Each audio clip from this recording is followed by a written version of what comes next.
If you are a perimenopausal, menopausal lady in your 40s plus, listen up. This podcast is all about midlife biohacking that actually works and won't cost you an arm and a leg. Yes, sometimes I hear the word biohacking and I just think gym bros, cryotherapy, IV drips, and I just think that is not really for me. But here's the thing, I'm in midlife and I want to look and feel as good as possible for as long as possible. I want a healthy lifespan. I want a healthy skin span. And the reality is, biohacking is basically just working with your body's biology to maximize your health. I also like to think of it as pro aging, where instead of trying to reverse things, we are trying to work with our body to maximize what we have, to maintain it for as long as possible, and then to rejuvenate when we need to. I am so thrilled to have Dr. Jen Haley back on with me. She is a board certified dermatologist. She is also host of the podcast Radiance Revealed. And she is a self proclaimed biohacker herself. And she's going to be sharing all her wisdom on biohacking and what we really need and what we can kind of ignore or let go of, especially as women in midlife in that 40s plus range where we're starting to see changes. Our bodies are changing and we may be looking in the mirror, not loving what we're seeing, and we want to maximize our health. If that sounds like you, let's get into it.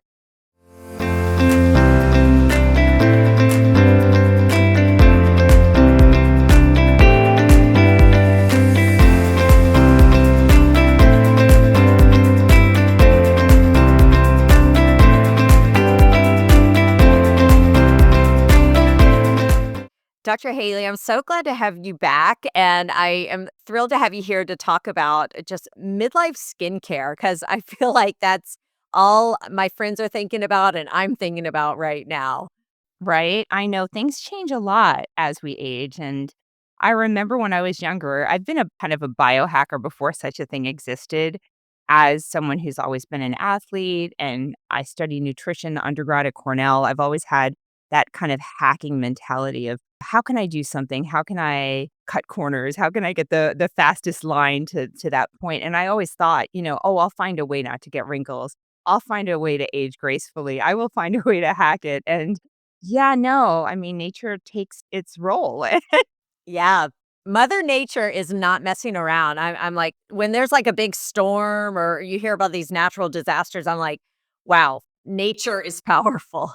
Well, and that's the hugest thing here is that no matter how smart we think we are, we're never going to outsmart Mother Nature because we'll think that, oh, we have AI or we have all of these inventions and a tornado, a tsunami, a hurricane will come in and it will take over and show us who's really in charge.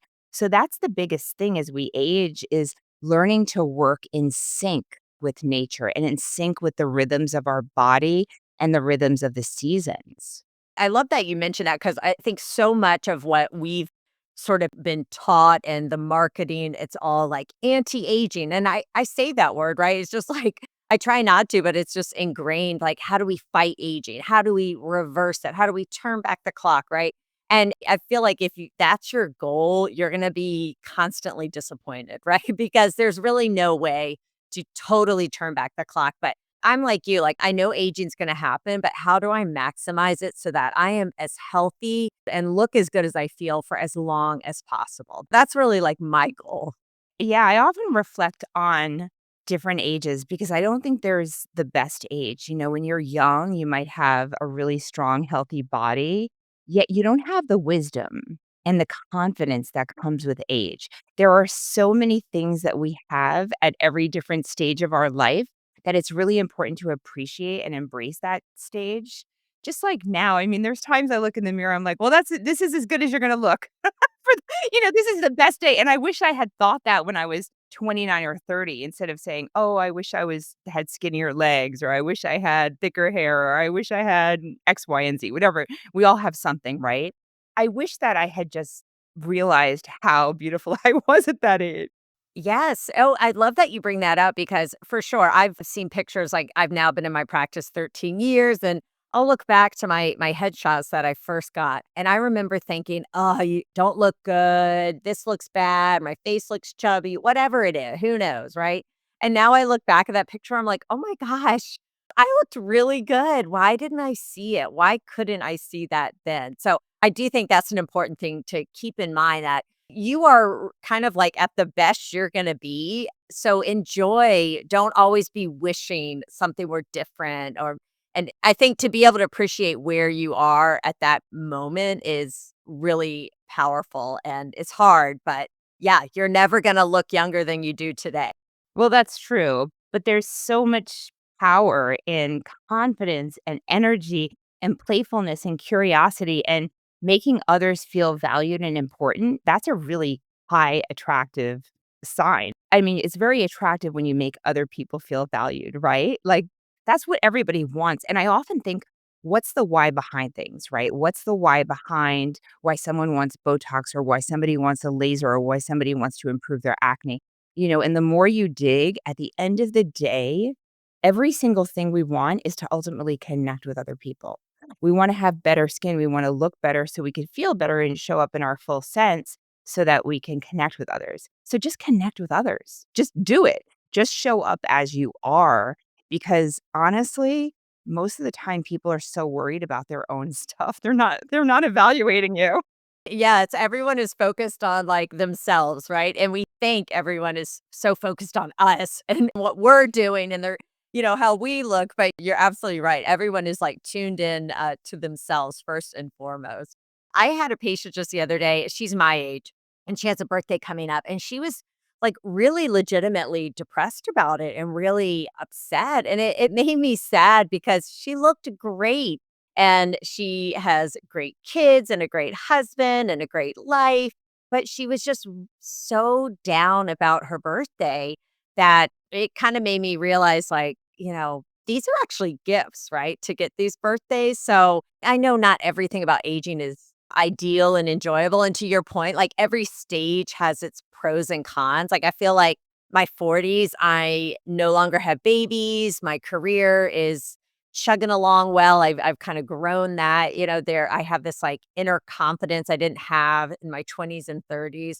But also my neck and back hurt more than they've ever hurt before, right? So there are always trade-offs with things, but I would love to know what are some of your biohacking secrets that you are doing as a woman in midlife that you have found helpful? Yeah, no, I agree with you on the 40s, and then wait till you're in your 50s like me, and yeah, you just don't give an F.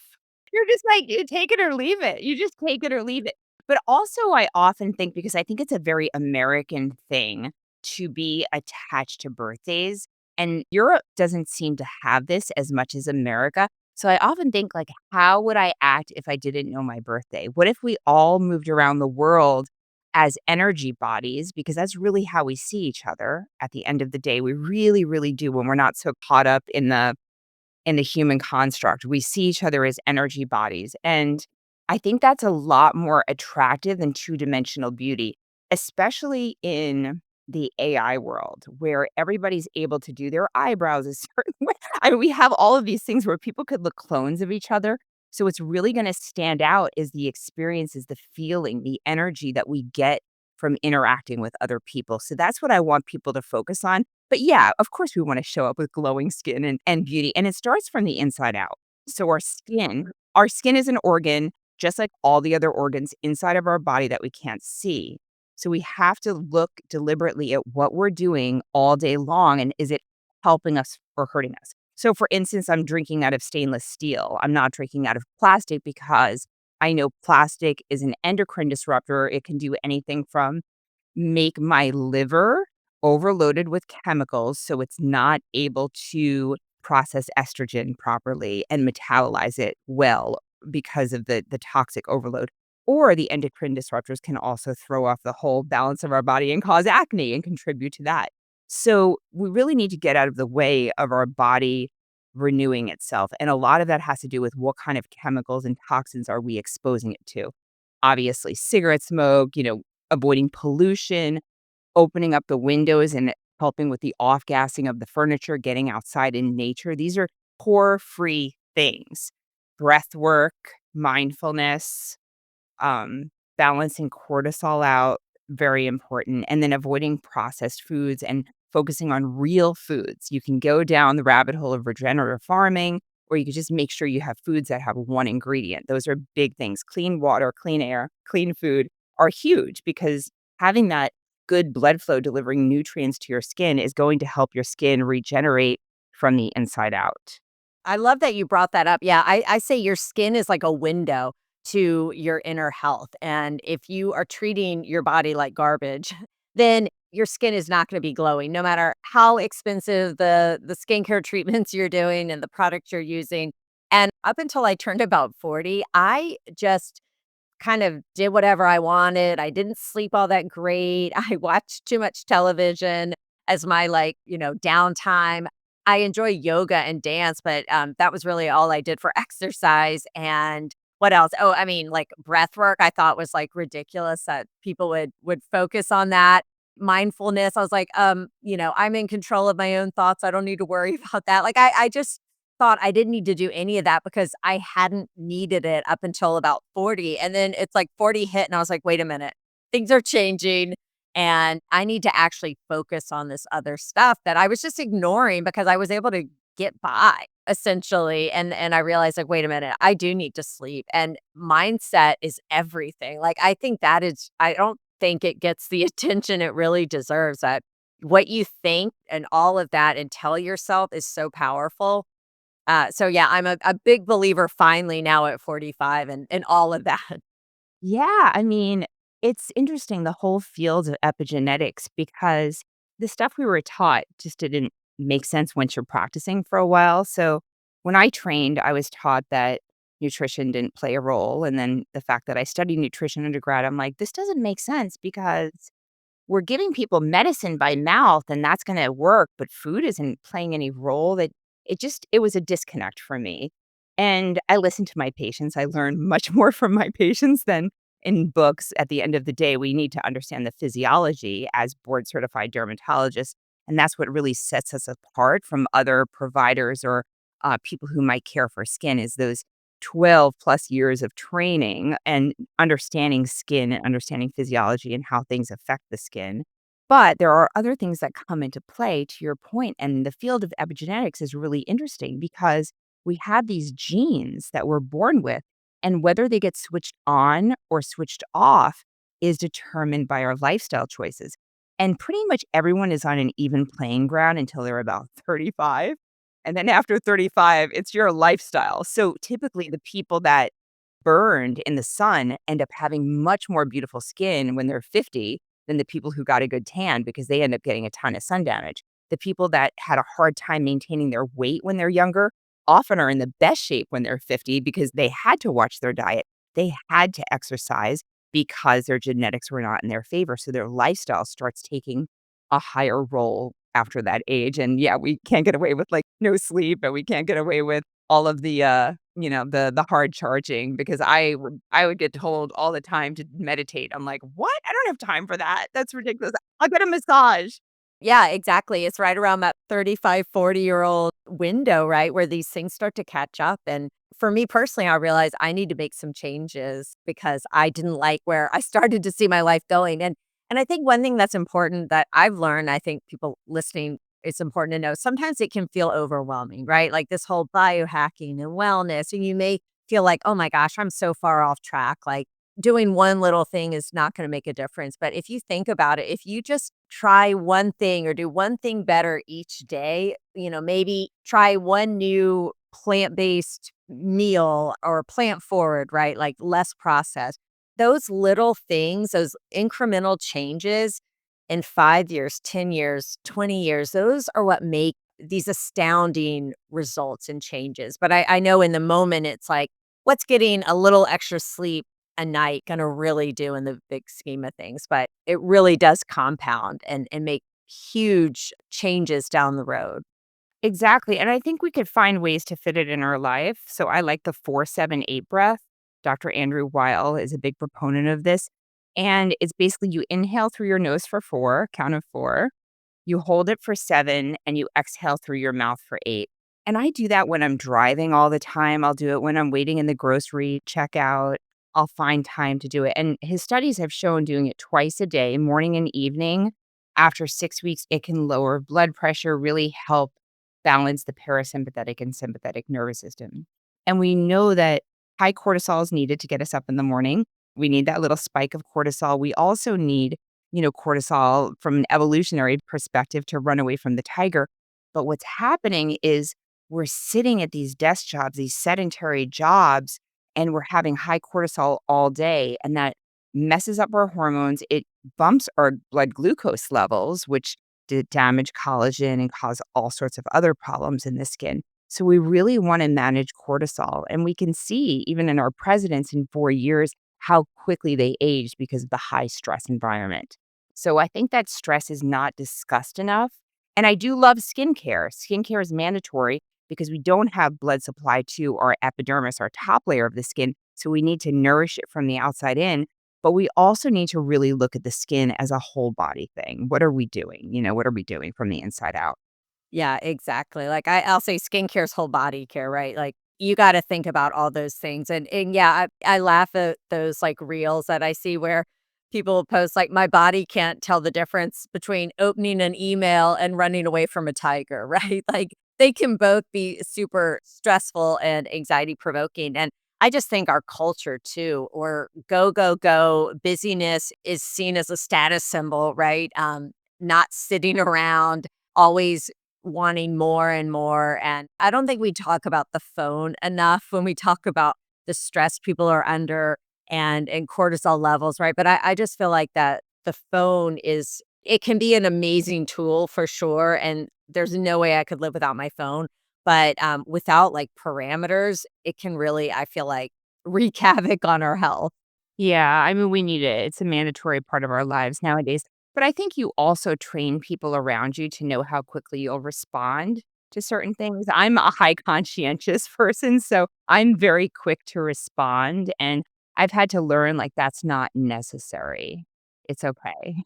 I put my phone on airplane mode every single night, and everyone's trained. At first, I got a little resistance. What if there's an emergency? Don't call me if there's an emergency.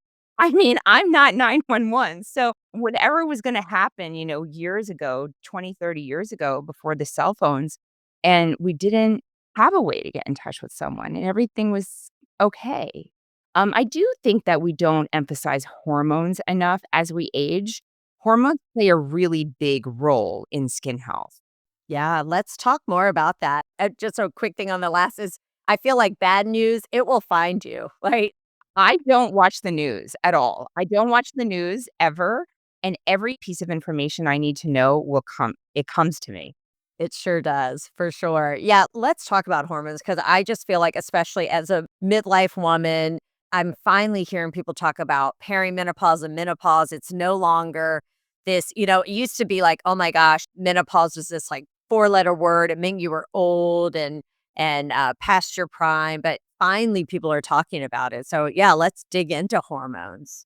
Yeah, absolutely. So, I mean, when you're young, it's always like the time of your cycle, and we have our infradian rhythm, and even different times of a woman's cycle when she's cycling regularly or irregularly, you're still going to have different skin needs. So, the first week of your period, your bleed week, your skin is usually at its driest. You might need to back off on retinol if you're using it or exfoliation if you're using it and add more hydration. And then during ovulation and during the follicular phase where your estrogen goes up, you can tolerate pretty much everything. You're glowing, you look good. It's a great time to experiment with things. It's a great time to do procedures in the office because your skin's going to rebound really well. And then you have your luteal phase where your progesterone goes up. And that's when we typically will see people break out because things are off balance. And that's kind of a normal cycle. Well, then when we hit perimenopause, which can really go on for 15 years, and it can even start in your mid 30s, it's different for everyone. It's different based on your genetics and your epigenetics and what your body's gone through, and just so many variables. You can be in perimenopause for a really long time and not know it. And I look back about 10 years ago, yeah, when I was in my early 40s, I look at photos and I look like I had a pooch of a belly, and I'm an in shape person, like, I've never had a stomach, but I had this constant bloat going on. I wasn't sleeping well, I was more anxious, and just that anxious feeling when you get up in the morning and you're anxious, and my progesterone was way lower than my estrogen. So people will sometimes call this estrogen dominance, which can happen during perimenopause because what happens is the estrogen starts lowering and the progesterone drops more quickly. But then there's FSH, which sends signals to your brain to produce more estrogen. So your estrogen can actually go up and down and up and down and up and down during perimenopause. So you don't really want to supplement with estrogen in your system when you're still cycling because there might be 1 month that is high, 1 month that is normal. And I could usually look at somebody's skin and tell their estrogen levels because when estrogen levels are low consistently over time, tell me if this is my analogy. It looks like when you have a balloon, just say you had a party and you had a bunch of balloons, and you find the balloon in the corner, it was 2 to 3 weeks old, and it's deflated, and you have all these teeny little lines. That's low estrogen. It's like that crepiness. It's the crepiness. You can't Botox it. You can't peel it away. You can't retinol it. It's just crepiness from loss of estrogen and dewy, resilient, like, dewiness, right? I totally know that balloon and that skin look. It's on my neck here. No.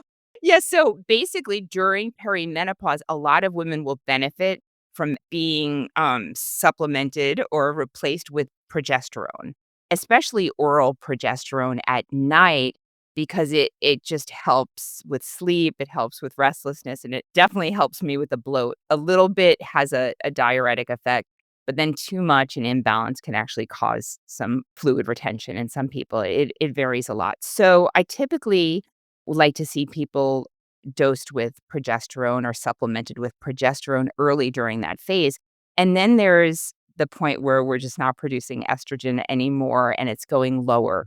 And women can go on estrogen replacement therapy. It could be in multiple forms. It can be in pellets, which are not as predictable as far as the absorption. And plus, I don't like to see the scars on the buttocks and that's usually with testosterone. It can be in a cream form, it could be in a troche form, which is basically a dissolvable sort of like wax in the mouth, and I think those are preferable forms. Some people will even do injectable or oral, but then you have liver to bypass. But really, you just wanna go to someone who supplements and replaces hormones and knows what they're doing. But the cool thing when it comes to dermatology is that even when you're in perimenopause and definitely when you're in menopause, whether you're taking systemic hormonal replacement or not, you can benefit, your skin can benefit with topical estrogen. Have you prescribed this a lot? Oh my gosh. I was just having a conversation with my staff where a lot of them are around my age. And one of them was like, oh, Dr. Mina, will you, can you write me for estriol cream? And I've started using it. And it was just funny because then everyone was like, well, do I need it? Should I have it? I'm like, if you're in perimenopause, let's put you on it or beyond, right? Let's put you on it. And they had a lot of questions, like a lot of people do, like, well, I've had a history of breast cancer, or I'm on systemic, I'm on HRT, the patch. Can I still be on it? I'm like, yep, you can be on it. Concerned about systemic absorption. I'm like, no concerns with that, even with the mucosal estrogen cream. So I think it's great. I mean, I've been prescribing it a lot for my perimenopause and older female patients. Which are you using? I'm doing the one from Skin Medicinal, the estriol. Okay, that's what I have here. I brought it to the camera. So there's one with skin medicinals. Yeah, and it's a 0.3% estriol, so it's compounded. It's basically a compounded medication. It has hyaluronic acid in it and then it also has vitamin C in it. Are you using this twice a day or just in the morning? So I actually use it the way I use it is at night. So I tend to still have, even though my skin's getting a little drier, it's still pretty oily. And so to me, I use it like a moisturizer in the evening after I use my tretinoin. Okay, it is thick. That's kind of what Dr. Mina is saying for those of you who are listening. It's a little thick, almost like a toothpaste. So I've done a couple things with this, and it's not, these are not recommendations to anyone. It's definitely not advice. Sure. We're just talking about what we do. Exactly. because these are prescription medications. So that's the thing is like you do need a prescription for this medication still. There are women who use their vaginal estrogen to the face, and we have these estrogen beta receptors on the skin, which are really amenable to estrogen topically as opposed to just systemically. And I mean, I have people who have a history of breast cancer and they're cleared to use it topically because it's just not systemically absorbed in study after study after study. And it helps with resilience, skin firmness, fine lines, wrinkles, and ironically, pigmentation. Have you seen that? Yeah. That is interesting because that is one concern I've heard people say, "Well, what about melasma?" And it seems like the data's not, it's more like stories like, "Oh, this maybe made one person's melasma worse," but you've seen that it actually helps with pigmentation. I saw the studies saying it did with that. I have melasma myself. I'm 53 and I started this a few months ago. And I don't really know if I still cycle. So I don't know if my estrogen was really very low. I can't tell if I'm having pigmentation worse than it was before or not. I mean, we're always a moving target, with Fraxel and all the other stuff we do. So Right. It's a lot of variables, right? But yeah, I find the other one I've tried is Alloy. They have a nice one. It felt really nice. I've never tried the vaginal cream personally, so I don't know how that feels and how if I would like that on my face or not. I don't think you will. The carrier vehicle is very heavy. That's kinda what I was thinking. So, certainly women have been using their vaginal estrogen cream on their skin for probably decades, right? But now it's nice that we have products that are actually formulated for our facial skin, tops of our hands, chest, that it just has a little bit more of an elegant feel to it. But I think of it like a moisturizer, and that's how I use it in my day to day. See, and I focus on the vitamin C, and I use it in the morning because of the vitamin C, even though it's only a 1%. Because then how do you incorporate retinol in your regimen? So what I do, wash my face at night, let it dry, and I use Plated. So I've been using Plated for a couple months now, which are exosomes, and I am a big fan of them. This is not sponsored, but I put a little bit on, let it dry, then I do my tretinoin. I use a prescription 0.025, I believe, and then I do my estrogen cream. Okay, okay.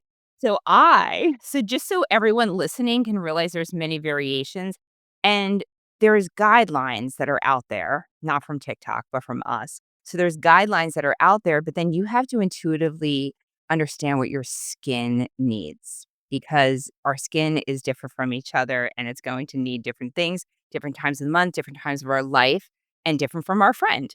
So I will apply a higher percentage vitamin C in the morning with ferulic acid and vitamin E. I let it dry. Sometimes I'll apply mandelic acid or AHA, BHA if I feel like I need a little more exfoliation. And then I apply this. And I'm feeling like this is too heavy. I'll actually mix it all together in my hand. So I often will mix a bunch of things together in my hand because studies will often work on one ingredient or one product, but we really don't know how these things are interacting when they're in layers in the skin or when they're mixed in our hands. So whether you're doing layers or mixing it, we just don't know. You've got to like really understand your skin and how your skin responds. I would never recommend somebody try a whole bunch of new things at once. You slowly incorporate one thing at a time. So I do that, and then I put my sunscreen on. I don't put another moisturizer because it is moisturizing. So I usually dilute it a little bit. Yeah, it is this one is a little thicker, the skin medicinal. I do find the Alloy was a little bit lighter, so that might work better if you wanna use it in the morning, but, yeah, it does have the vitamin C, so I could see why you do it in the morning. I do use a vitamin C if I have it in the morning as well, or some sort of, like, antioxidant. Thank you, thank you. Maybe that's my perimenopause coming through. No, it's true though, and that's why we really need to focus on the sleep and focus on the internal health because as long as we're healthy, our ovaries can still pop out some estrogen. The longer we are healthy, the more our bodies will be optimized from the inside out. And I mean, I challenge everyone listening, act like you don't have a birth certificate. What if you didn't know what day you were born? how would you show up? I know, like, when I'm at the gym doing cartwheels, people think I'm, like, 35. But then, obviously, when I'm because I'm silly, I'm giggly, you know what I mean? So, if we have a playful, curious mindset, our energy is going to show up younger than if we're really serious and we're very rigid and we have to have this diet this way and we have to have this skincare this way and our hair has to be perfect. Like, that is not attractive. You might look good in a photo, but you're not attractive. So let's work on attraction versus beauty. One thing I've noticed from seeing patients, and this happens every day, multiple times a day. In fact, I had a gentleman today where I had to do a double take on his birthday because he was in his early 80s. And in my head, he was like 70. I couldn't believe it. So I think it really, your genetic age and your chronological age is like your actual birthdays, right? Like how many years you've been on this, on living. Right, but your genetic age may not match that, and they've actually done studies to show that people who think of aging in a more positive way are healthier, and they live 7 years longer than people who are, yeah, to your point, like, very rigid. They see aging as so negative and bad. They have more chronic illnesses, and they die sooner. So, I do think, again, mindset, right? Like, how you think about all of this is so critical, and if you're always, like, wishing to be 20 and wanting every line to be erased, you're gonna be really disappointed, but if you're playful and you're having fun and you realize just because 'cause you're 50, you can still do cartwheels, you can still be silly and have fun. I feel like you're gonna have a healthier lifespan and skin span, right? Definitely. Have you checked your biological age? Have you done the True Diagnostic or any of the other tests? I just got my second one back. How do I do it? Yeah, so there's a company called True Diagnostic. I have a wholesale account, so I'll set you up. And, they can check your age, and they do a whole bunch of other health assessments too, even looking at some of your genetics and how you can optimize some things with supplements and things like that. And I had mine checked in, November last year, and then I switched some things around, and I just had it checked again. It was, like, 3 years younger. It went from 42 to 39 in 6 months. Oh my gosh. Wow. Yeah, really good, right? I know, and my telomere length is 29, but they think that that's more of a genetic thing. Then I take astragalus at night. I do all sorts of weird hacks, but I think that you can get in trouble with some of the hacks. Like, you can put your liver into toxicity, or the concept of hormesis will where what doesn't kill you makes you stronger. Like, if you try to pick up a car, you might break your back, but if you lift weights every day, you'll get stronger. I think a lot of these biohackers are doing too many hormesis. It's almost like fasting plus high intensity of exercise plus, a hot sauna and cold plunge. It's too much of a cortisol effect and it backfires a little bit. So I don't like to make things complicated for people, but there's definitely some things that people can do to be healthier that are simple and low cost that I can talk about if you want. Yeah, no, I think that's so key too, because sometimes it does seem like, oh my gosh, I've got to do all these things. I've got to get a grounding plate. I've got to this and that and wrap this in foil. And it's too much. Like, I want to live my life. I want to enjoy my life too. Like, that's another important thing. Like, I don't want to be so rigid with my diet. I can't go out to eat with my husband. I can't have a glass of wine with friends celebrating something. So, I also think it's important to live your life and enjoy your life. So, I would love some like, realistic, right? Like, and if it's so complicated, people aren't gonna follow through with it. You're gonna maybe do it for a couple weeks and then fizzle out. So what are some practical things anybody could do? Okay, so we'll start with nutrition. So, the most basic thing is don't drink out of plastic bottles. It's a really simple thing that if you prepare, you just won't find yourself in that situation. So, I carry stainless steel everywhere I go, other countries, at the airport, everywhere. That's really number one because clean water with minerals from your house, if you have reverse osmosis with minerals, that's what I recommend. Air purifiers in your house, okay? Whether it's Air Doctor or there's a company called Molecule, Molekule. So clean air, clean water, very basic. I'm so over plastic. It's just there's so much of it. It's crazy.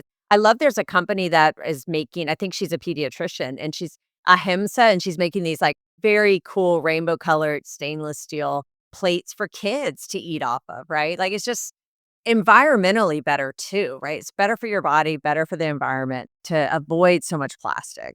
Exactly, and plastic is inside of to-go coffee cups, so there's 2 things that I didn't know up until the last few years that are really high in pesticides, and one of them is wine, and the other one is coffee. So, I make my own coffee from a company called Purity as opposed to the Starbucks I used to get every day. What if you just make it like I drink my coffee at home, but is that still okay? No, no, you wanna look for organic coffee. You definitely wanna get organic coffee, and then a lot of coffee also has mold in it. It can make you kinda jittery, that's what the jittery is. There is testing. I like the company Purity Coffee. It's been tested and it's clear. No conflict of interest at all, but that's a little bit of a rabbit hole. So, drink your coffee at home organic if you're a coffee drinker because every day getting the to-go cup, that plastic is getting heated up and going in your body, and we're getting a credit card worth of plastic in our body, which accumulates over years. So what you get away with when you're 30, you're accumulated so much more when you're 50, and it's really causing a backflow in your liver, kidneys, and skin, which are major detox organs. So clean air, clean water, avoid as many chemicals as possible. Think about prepping your food, making some food over the weekends and putting them in glass containers. High quality protein, and it really whatever you like. If you cook at home, you're always gonna be healthier than if you grab lunch during the day. So do a little bit of a food prep. And I eat out a lot of meals. I love eating out like you. I'm a total foodie. I love the sauces. I love describing the food and all that. Well, and like the experience, right? Like going to a nice restaurant. It's life. That's the beauty of life, which is why we should enjoy it in those special moments where we have time to stop, have a conversation, chew an appropriate amount. We're not chewing our food properly.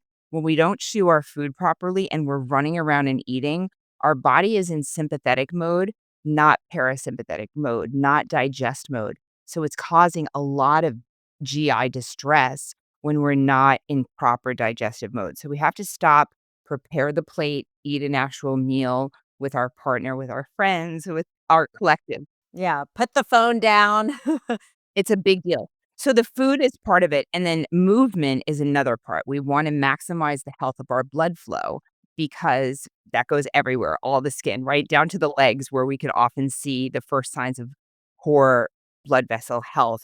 That's the end of the highway is the lower legs, and we can see where people lose hair, their skin gets shiny, gets like a darker distribution because of leakiness of the blood vessels, the iron in the blood vessels leaks and leaves the skin a brown discoloration, causes the toenails to become disfigured and recurrent fungal infections when we have poor blood flow. So we want to have as healthy blood flow as possible. And that's diet partially. It's also not having too much stress and it's having a lot of muscle, a lot of movement throughout the day. So get up when you can, do 10, 20 jumping jacks if you have a little bit of a break, do some air squats, go for a walk, take that meeting on the road and walk and just do as much as you can instead of, hanging out at night with your partner, go for a walk around the neighborhood. Do whatever you can to move. It doesn't have to be gym time. There's many opportunities throughout the day to move and they all count. Like the compound effect that you discussed, 10 minutes a day is 50 hours a year for the better or for the worse. That is huge, right? And like a pound a year, 10 pounds a decade, like all of that adds up. And I used to think if I can't work out for an hour and sweat and have to shower and all that, then there's no point. But actually getting and walking and moving is so important. So don't underestimate those 10-minute walks or 15 minutes sitting down eating a real meal, chewing your food, tasting your food. That really does make a difference. And earlier you alluded to you like to dance and something else, and I was thinking, well, that's so what else did you say you like to do? Yoga. Yoga, yeah, whatever. So, I used to use exercise as a form of bulimia when I was in college. So, if I ate Ben& and Jerry's or drank too much, I'd go run 6 or 8 miles. And there was something that clicked inside of my brain that said, "This is not healthy. I'm only going to exercise if it's fun." And I made that agreement with myself when I was 19 that I would only do exercise if it was fun. So I think that's the key is, like, don't make yourself go to a machine. on the gym, do dance. Turn on YouTube and dance in your room. Meet some friends and try something new. It doesn't have to be the hardest, the best workout. It's just something and it should be fun. Movement. Yeah, like you said, just moving. It should just be fun. Even if you run around at the park with your kids, with the dog, just make sure it's fun for you because I mean, at the end of the day, like, every minute that we're alive counts, and we want it to be doing something with people that matter and with ourselves in a happy state of mind, and I think that the perspective that I have in my 50s as opposed to 20s is I wasted a lot of time with people that I really shouldn't have when I was 20. You know, you live in a should world, like, "Oh, I should be there," or, "Oh, this is what I should be doing," and then when you hit a certain age, you're like, that doesn't align for me. No. Exactly. That's one of the best things about getting older, right? Is just having that confidence to be like, no, that's not really in alignment." So And the people that are your friends, they get it. They're like, "Oh, yeah, that's great," and that gives me the latitude and liberty to also say to you one day, "I don't wanna be there either," right? So it's really sets you up for authentic, growing, warm relationships, and at the end of the day, that's all we want as humans, and that's gonna be more and more valuable over time. So, okay, so exercise, movement, healthy food, get all as many toxins out as possible, and then surround yourself with people that don't aggravate you. So learn to say no. Every time you are tested, it is a good test for you to be the authority to set up boundaries in your life in the kindest of ways because no one really wants you there if you don't want to be there anyway. So, I think that the community is a huge part, and then the mindfulness with the breath work. There's a little app I use on my phone, I think it's called Breathe or something, and I do it for 12 minutes in the morning when I first wake up. I know when I had small kids, that would be very upsetting if someone told me to do that because there's no way that I could have done it back then, but I can now because my kids are grown up. And I think that breath work is really underappreciated. People rather spend money to go to a special place to do something and make a big thing, but we have all of the answers in us. It's just time to attune, especially in a world where we can reach externally for information so easily. We really have to learn to attune to us. And I do like the ritual of skincare. I do believe in skincare in the morning and the evening, and it does not have to take up a lot of time. Cleansing, first step, everyone does it. Get the dirt off so that products can penetrate and our skin is constantly cleaning through the pores. So it's detoxifying. So even though you washed at night, you still need to wash in the morning because you have extruded things out of the pores overnight. And I like vitamin C in the morning, vitamin A, retinol at night, and then moisturizer as you need, and always, always, always sunscreen, always. That's it. So, wash, put your vitamin C on, go put a layer of clothing on, put a moisturizer on if you need it, brush your teeth, put your sunscreen on, then your makeup, you're done. It's easy. yeah, exactly. Well, I mean, I love those tips because they're very practical, right? I don't have to go buy a big cold plunge thing because the thought of cold plunge to me is like, no, thank you. I can't do that. But yeah, it's just like it's practical stuff. And I feel like in this day and age, sometimes the practical stuff doesn't get the hype, the promotion, the marketing that a lot of the like shiny things, like you said, people just want to like go somewhere, buy this. And sometimes it's like, wait, breath work, that sounds too simple, right? But I've noticed that too, where if I'm feeling like stressed or anxious about something, I'm like, oh my gosh, I haven't really taken like a deep breath in like an hour, right?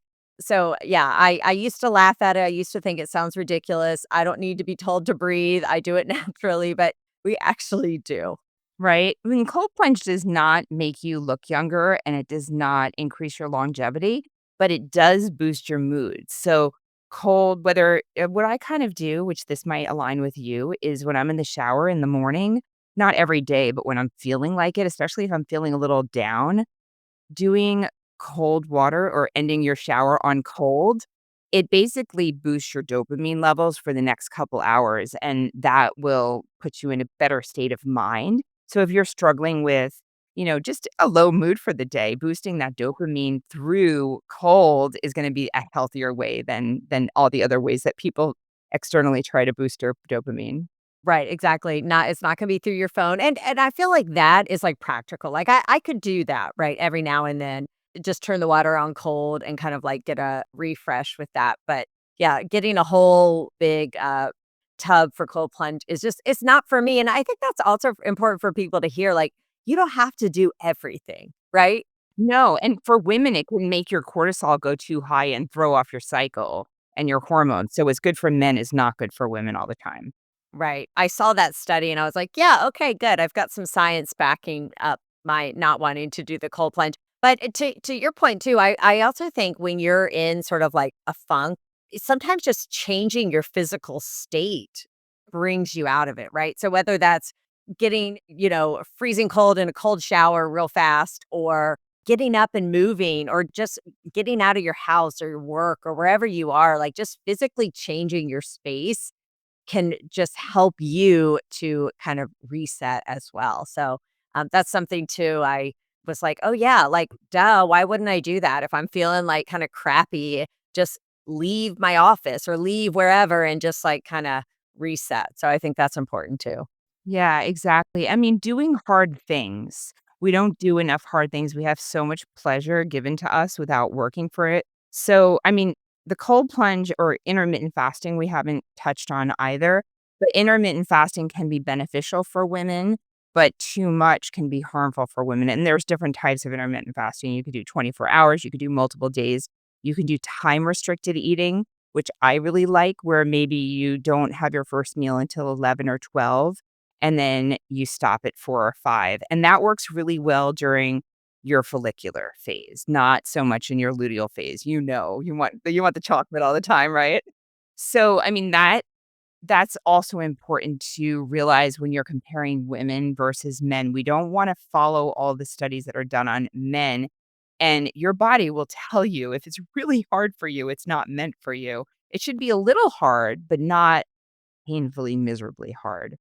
The only other thing I wanted to touch on, though, is weight training. It's so essential as we get older.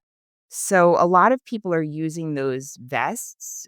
I myself and my best friend, I don't even have a heavy vest. I'm about 120 pounds and I have an 8-pound vest.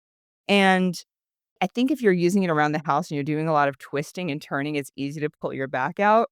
So, I've done a lot of these hacks wrong, and I did it, so did she. So maybe if you're walking and it's very well fitted, maybe yes, but at the very least, like, go to the gym and lift some weights because weight training is so important, not just for your body and your body muscles, but even for your face because our bone structure in our face is strengthened by strong muscles. So our muscles have signals instead of cytokines, they're called myokines, and they're sent out when they're stimulated to get stronger. They send a signal out to the bone to also get stronger to hold the capacity of the muscle.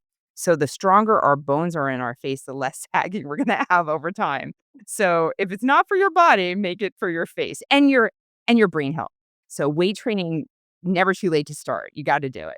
Well, and you can tell me your thoughts on this because I've asked people. I am not a gym rat. I like my little pink weights. I love my Peloton light weights, and I feel like I have definition in my arms, and I feel like I can see my muscles.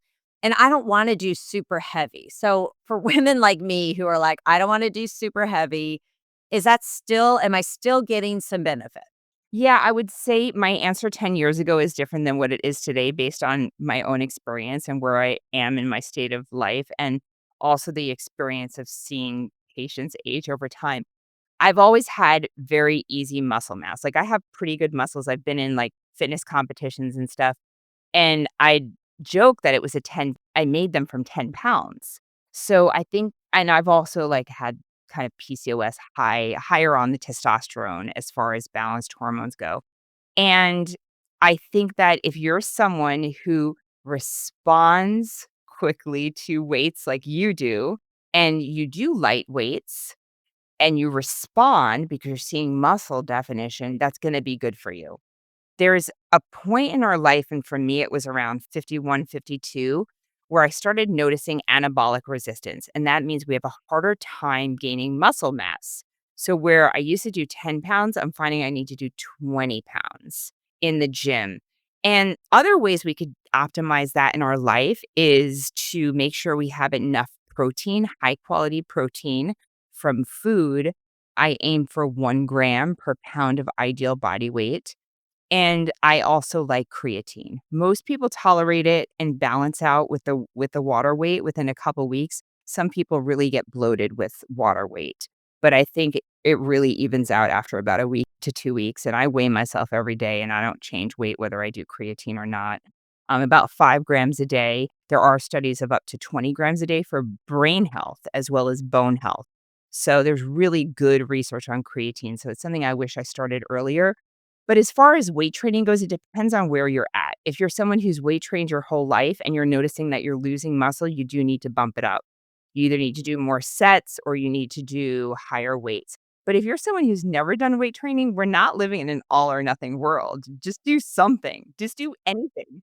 Lift your own body weight. Go to the playground and play with kids. Like, that's the hardest workout.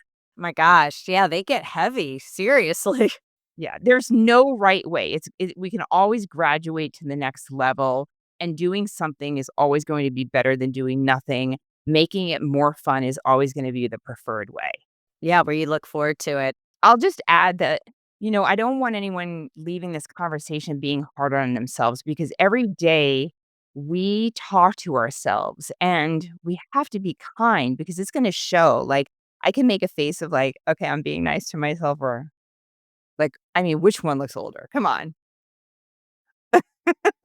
So, yeah, we need to be kind to ourselves. We really need to be kind to ourselves. Yeah, I think again, just doing something and don't feel like you've got to be the bodybuilder at the gym. Just start with something, right? Like you said, anything is better than nothing. And as you progress, you may want to go stronger or you will modify it. So, Oh, the other thing is that okay, so I've been going to the gym since I was 15. I do love the gym, and I'm only here for 2 weeks, and I joined a gym down the street. I really like the gym. I don't know why. I think as a woman, it just makes me I like feeling strong. It makes me feel strong, and I think that a lot of people, when they hit a certain age, they think, "Well, I don't go to the gym. It's intimidating. I'm gonna look like an idiot." I love when there's new people. Like, I love when there's new people and they look at the machine and like, "Oh, can I help show you?" So just know that people that are at the gym, they love sharing. They often love giving you advice when you don't need it, but they love sharing information and showing you how to do things, and it's one of those communities where everybody is welcoming and encouraging, even if you were 400 pounds, the minute you walk through that door, everyone is, like, rooting for you because they know the power of somebody being in shape and how it can transform and how good you could feel about yourself, and if you feel good about yourself, you're gonna show up and share your gifts with the world, and that's what it's all about. 100%. Well, that's amazing way to end it. I love this. I could talk to you forever. So this was a lot of fun. I feel like I've learned some little pearls too of things I need to start incorporating as well. So lots of fun. Dr. Haley, where can people find you or follow you? You've got an amazing podcast, so definitely share that. Thank you. Yeah, so my podcast is for fun. I do it intermittently. I'm not as consistent as you are. And I talk about random topics. It's called Radiance Revealed, and you can find it on all platforms. And you can find me on LinkedIn or you can find me on Instagram at Dr. Jen Haley, DrJenHaley. Amazing. I will include all that in the show notes so people can easily click that. And yeah, thanks so much for being here. And I'll see everyone next week.